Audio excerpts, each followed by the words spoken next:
Assalomu alaykum qadrli yurtdoshlar, bormisiz, omonmisiz, kayfiyatlar zo'rmi? Ijtimoiy tarmoqlarda siz bilan diydorlashib turganimizdan bag'oyatda shodmiz. Biz jonajon studiyamizdamiz va bugun ham studiyamiz mehmoni oliy toifali tabib Alijon G'aybullayev. Assalomu alaykum. Assalomu alaykum. Alijon aka, ko'rganimizdan xursandmiz.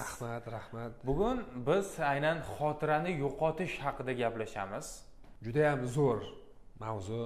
Hozir juda ham ko'pchilik shu mavzudan so'rashyapti. Alijon aka, shu xotiramiz borgan sari o'sha pandemiyadan keyin ancha susayib qoldi. Shunga biron bir maslahat bering. Bu o'zi nima sababdan bunaqa bo'lyapti deganlar juda ham ko'p bo'lyapti. Aytib o'tganimdek, Xudo xolasa bu mavzuga ham to'xtalamiz degandik. Mana bugun shu kun ekan, to'xtaladigan kunimiz ekan. Bu xotirani yo'qotish bizlarda qo'pol qilib doktorga borsak yoki tabibga borsak yoki masalan ko'rishganimizda bir qo'ygan narsamizni esdan chiqarib qo'ysak, yon atrofdagilarimiz siz sklerozmisiz deydi. Qo'pol qilib. Yevropada Alzgeymer deydi. Alzgeymer kasalligi juda ham nima deb bo'ladi? O'zi olib qarasangiz, olib qarasangiz, qo'rqinch kasallik emas. Lekin bedavo kasalliklardan aytdi bir turiga kiradi. Deyarli bedavo kasallik turiga kiradigan kasallik. Alzgeymer odam 15 daqiqalik odam deydi uni. Masalan, 15 daqiqa gapirasiz, 15 daqiqadan keyin nimani qatga qo'yganini esdan chiqarib qo'yadi. 15 daqiqa oldin nima bo'lganini ham esdan chiqaradi. 15 daqiqa oldin nima bo'lganini ham esdan chiqarib qo'yadi. Bora o'sha miya chanoqda yemirib kelaveradi u. Yemirib ketaveradi, miya chanoqi kemirilib, oxiri agar oldi xavf olinmasa, o'lim holatiga ham olib kelishi mumkin Alzgeymer. Alzgeymer hozirgi kunda Amerikada juda uni ustida ish olib borilyapti. Yevropalarda ommalashgan, juda Afrikada juda qattiq ommalashgan bu kasallik. Nima deydi? Yo klimitdanmi, yo mindiqadanmi, yo har xil bo'lishi mumkin. Nimadan kelib chiqadi bu kasallik? O'sha miya pog'onasida o'sha kerakli oqsilni yetishmovchiligi hisobiga Alzgeymer kelib chiqadi. Endi Alzgeymerda 100% davolab beraman degan odam yoki professor hali topilmagan dunyoda. Alzgeymerga faqat o'sha asab tinchlantiradigan narsalar, xotirani yaxshilaydigan narsalar, tabiiy ekologik narsalar yaxshi foyda qiladi. Alzgeymer aytmayman, zo'r agar tuzalib ketaman degan odam, masalan, ko'pchilikka sizda shu Alzgeymer bor-ku desangiz, yo'q, nima deyapsiz? Meni xotiram zo'r deydi. Lekin uydan chiqqanda ko'pchilik qo'ygan kalitini, telefonini e'tibor berganmiz. Qayerda o'tirsak, masalan, ko'pchilik birinchi o'rinda telefonni qidiradi. Yoddan ko'tariladi. Yoddan ko'tarib qo'yadi. Telefonim qayerda edi deydi. Uyda bo'lsa, telefonim kimdir, kim ko'rdi deydi. Lekin shu payt shu odamga sizda skleroz boshlanyapti, Alzgeymer bo'lyapti borgan sari desa, men soppa sog'man deydi. Ishonmaydi.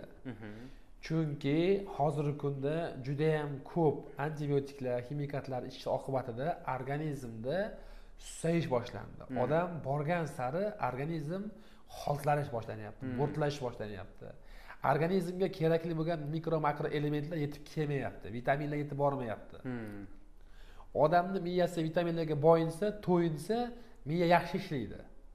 Alzgeymer bo'lmasligi uchun odam ko'proq kitob o'qish kerak, tezatishlar aytish kerak, she'r yodlash kerak, topishmoqlar yodlash kerak, zakovat qilish kerak-da uyda. Masalan, oilaviy o'tirib, bolalar bilan yoki ayollari bilanmi yoki fabshe oilaviy o'tirib, umuman olganda savol-javob qilib tursa ham odam Alzgeymer bo'lmas ekan. O'zini o'sha miyasini charxlab turadi. Odam miyasini bir kunda charxlab tursa, odam miya ishlab turar ekan. O'sha kerakli oqsil organizmga to'qimalar orqali yetib turar ekan. Bu to'qima qotib qolmas ekan bu. Bu qotib qolish boshlar ekanda Alzgeymerda. Rivojlanmay miya bora o'sha qurishni boshlaydi. Alijon aka, o'sha xotirasizlik yeyotgan ovqatimizga ham bog'liqmi? Shahbojon juda ham to'g'ri. Yeyotgan ovqatlarimizda hozirgi kunda bilamizki bizga kerakli bo'lgan vitaminlar, kalsiy, magniy, fosfor yo'q. Bo'lsa ham juda ham kam. Shuning uchun bizlarga qo'shimchalar o'sha ovqatimizga qo'shimchalar bo'lsa, organizmimiz o'shalar bilan boyinadi. Shu o'rinda masalan nutvani tavsiya qilishim mumkin, chunki tarkibida 15 xil giyoh ekstrakti bizlar yeyotgan o'sha mahsulotlarda tarkibiga qo'shimcha bo'lib, oshqozon orqali ichaklarga so'rilib, organizmga kalsiy bo'ladi. Ya'ni miya faoliyatini ham yaxshilab beradi. Tarkibidagi melatonin ekstrakti odamni miya qismida, miya boshda qon aylanishini yaxshilab beradi. Sirkulyatsiya boshdagi o'sha aylanishlarni yaxshilab beradi. Odam yaxshi tinchlanadi. Asablari joyida bo'ladi. Eshitish, ko'rish, eslab qolish, xotira zo'r bo'ladi. Mayda buyumlar yo'qolishi, ular boshlanishimi? Boshlanish etapmi shunda? Avvalo o'sha oldin boshlanishi o'sha mayda-chuyda narsalarini qatga qo'yganini o'zi bilmasdan o'ldirib yurishdan boshlanadi. Keyin bora-bora kattalashish boshlaydi. Masalan, boshida kalitini yo'qotadi, qo'ygan kalitini eslay olmaydi, qatga qo'ygan, yoki telefonni qo'yadi, eslay olmaydi. Yoki ba'zi hollarda o'sha non yeyotgan paytda ikkinchi nonni ham bo'lib yeyib boradi. Bu narsa juda ham ko'p uchraydi. Choy ichayotgan paytda ham boshqa choyni olib yana ichib qo'yib ketaveradi. Bu narsa hozir urf bo'lgan. Juda ko'pchilik qo'ygan narsasini qatga qo'yganini eslay olmaydi. Shu o'rinda o'sha bemorlarga, yurtdoshlarga maslahatim yonlariga daftarcha olib, kunlik qiladigan ishini yozib yursa, kunlik rejani. O'sha rejaga muvofiq shu ishlarni qilsa, miya ishlashni boshlaydi. Bu ishni qildi. Demak, shu ish qilish kerak. Buni esda turadi bu. O'qib esiga tushiraveradi. Shunday ekan, miya ham ozgina mashq bo'ladi. Miya uchun ham yaxshi mashq bo'ladi bu. Kitob kam o'qisa, umuman o'qimaganlar ham bor, yurtdoshlarimiz. O'qimaganlar ham juda ham ko'p. Ularda ham xotira pasayish ko'p kuzatilsa kerak-a? Ularda Shahbojon o'sha xotira susayishi ko'p kuzatiladi.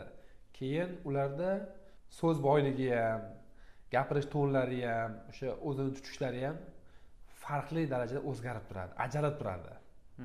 Kitob o'qigan odam, ko'p maqolalar o'qigan, o'sha har xil hadislarda, kitoblarda, maqolalar, topishmoqlarda yoki har xil savol-javoblarni ko'p o'qigan odamning miyasi o'qimagan odamning miyasiga qaraganda 10 barobar yaxshi ishlab turadi. U Alzheimer kasalligiga chalinishdan xavfi juda ham kichkina bo'ladi. Lekin kitob o'qimaydigan odam, miyasini ko'p charxlamaydigan odam, faqat umri hayoti bitta ishga muayyan o'tirib qolgan odamda bu kasallik ko'p bo'ladi. Demak, bu kasallikni oldini olish uchun o'sha dangasalikdan kechish kerak. Dangasalikdan kechish kerak. Ko'p uyqudan voz kechish kerak. Eng asosiysi o'sha nutq mahsulotini ichsalar, ular o'z-o'zidan energiyaga to'lib, bilimlarga chanqoq bo'lib, to'ppa-to'g'ri. O'sha uyqulari yaxshi me'yorda bo'ladi. Eng asosiysi o'sha mahsulotni to'g'ri tanlashda va o'sha har doimgidek gapimiz ixlosda. Shu joyida zo'r keldi, gap so'z keldi. Nutqa so'zini tarjima qilsangiz inglizchasiga yong'oq bo'ladi. Odamni miyasini chaqlash uchun bizlarga doktorlar, tabiblar nima buyuradi deyishga? Yong'oq beradi. Shundan ko'rinib turibdiki, nutq echgan odamni xotirasi zo'r bo'ladi. Albatta. Miyasi zo'r ishlaydi. Umuman olganda tanamizning har bir burchagiga o'zgacha ta'siri bor. 15 ta giyohdan tashkil topgan bo'lib, shuning uchun nutq mahsulotini ichishni tavsiya qilamiz. Bu reklama emas, shunchaki o'sha haqiqatdan ham ilinganimiz uchun sizga aytyapmiz. To'g'rimi? To'ppa-to'g'ri. Aljon aka, bugun o'sha xotira haqida gaplashdik. Haqiqatdan ham ko'pchilik yurtdoshlarimizda hozirgi kunda uchrab turadigan muammolardan biri. Uni endi sizning maslahatlaringiz bilan oldini olishadi yurtdoshlarimiz. Kasal mutlaq tuzalib ketmaydi, lekin yaxshi foyda ko'radi. Qisman bo'lsa ham organizmi o'sha o'ziga kerak bo'lgan vitamin oqsillarda o'sha miyaga yetmagan oqsillar bilan miya boyinadi. Uni oldini olib tursa bo'ladi. Oldini olib tursa, balkim shuni o'zi bilan u odam yaxshi bo'lib ketishi ham mumkin. Albatta. bugungi maslahatlar uchun, ajoyib suhbat uchun sizga alohida tashakkur. Studiyamizda sizni ko'rganimizdan xursandmiz. Bugun studiyamiz mehmoni Alijon G'aybullayev bo'ldilar. Oliy toifali tabib. O'z tashakkurimizni bildiramiz. Qadrli yurtdoshlar, nut va iching, yengillikni o'zingizda his qiling. Buguncha bizda shular. Kelasi dasturlarimizni ko'rishguncha omon bo'ling.